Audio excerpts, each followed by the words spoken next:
Attorney Chief Persida Acosta, people have been asking, daming beses, may chance bang makita natin si Chief Acosta na nasa Senado, nasa Kongreso, or in any elective position? Dahil gusto rin nila maramdaman kung ano yung relief na naramdaman nila sa PAO.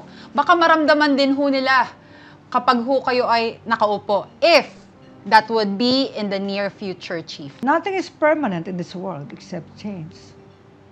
Everything is possible in God's hands. Would you want to run? I'm open to it. Okay.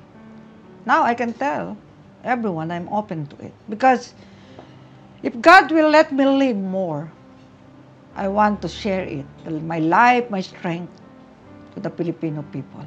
Yes, Chief.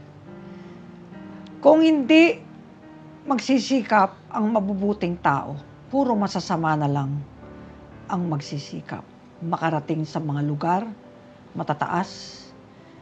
Kaya, kailangan ng mabubuti. Maraming mahusay, pero ayaw sumabak sa paglilingkod dahil alam nilang sakripisyo. 23 years na ako nagsasakripisyo dito.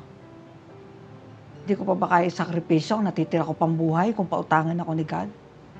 Ang magpapalakas sa atin ay ang Panginoon. Why not? Yeah. I can hear the cries of children.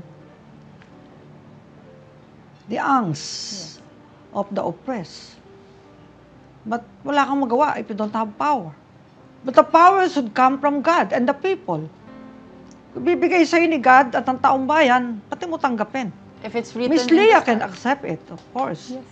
If God's permit. Pero yung ipresenta mo sarili mo, parang pangit yung nag-aambisyon ka eh. Correct. Yung tanong, may ambisyon po ba kayo? Ala akong ambisyon. Ang ambisyon ko, makarating sa bayang banal. Sa new life. The New Jerusalem. That's my ambition. Not here on earth. Because earth is suffering.